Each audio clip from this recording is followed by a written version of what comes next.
A number of countries have updated their travel advice to the United States in the wake of a crackdown on immigration by the Trump administration. Travelers have reported being detained at the U.S. border even though they had valid travel visas. Germany updated its travel advisory for the U.S. this week after a number of its citizens were detained at customs and then deported. What was intended as a short vacation turned into a nightmare. German tourist Lukas Silav was detained upon arrival in the US and hauled into a detention facility. They put me in chains everywhere, around my stomach, on my hands, my feet. Then they put me in a van and drove me to the detention center in Satinko. Lukas was returning to the US from a vacation in Mexico.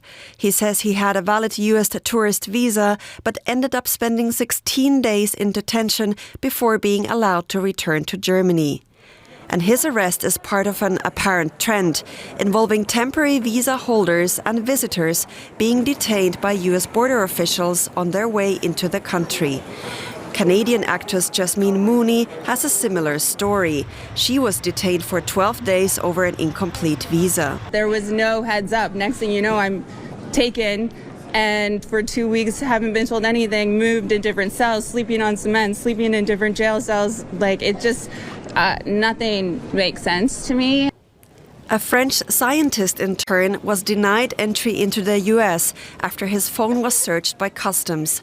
Officials at the airport found messages criticizing the Trump administration's cuts to science programs. All deportees say they did not violate US immigration policies nor commit any crimes. The incidents follow heightened immigration enforcement under the Trump administration.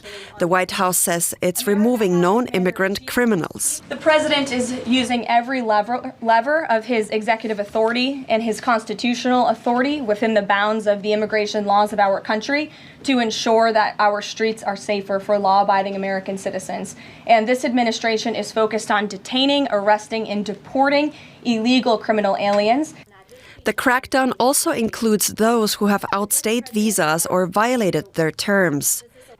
But Lukas Silav says his experience shows that anyone could be targeted by US customs officials. Nobody is safe there anymore to come to America as a tourist. I get a lot of questions from people who want to visit America, and I try to help them and tell them my experience, that they need to be careful. Immigration attorneys have now begun advising people to ensure their social media profiles are free of criticism of the US administration to increase their chances of entering the country. Let's speak to David Bier. He's the Director of Immigration Studies at the Cato Institute in Washington, D.C., and an expert on immigration, border security, and interior enforcement. Good to have you with us, David. Should people be worried in general about traveling to the US under the current circumstances? Yes, absolutely. We've seen cases where people's phones have been searched. They've looked at people's social media posts and used that as a basis for denying them entry or arresting them or detaining them. So there is real concern here in the United States about people who are traveling back, who were here and are trying to re-enter the United States, as well as people who are trying to reunite with family members who are abroad.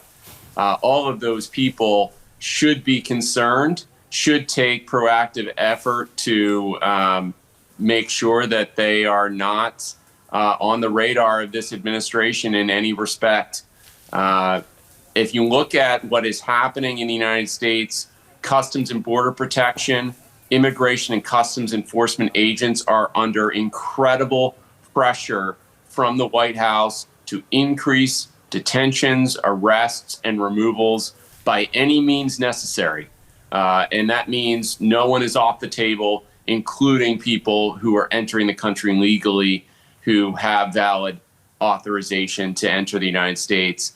If there's any pretext whatsoever for denying them entry and detaining them and arresting them and deporting them, this administration will absolutely seize that opportunity.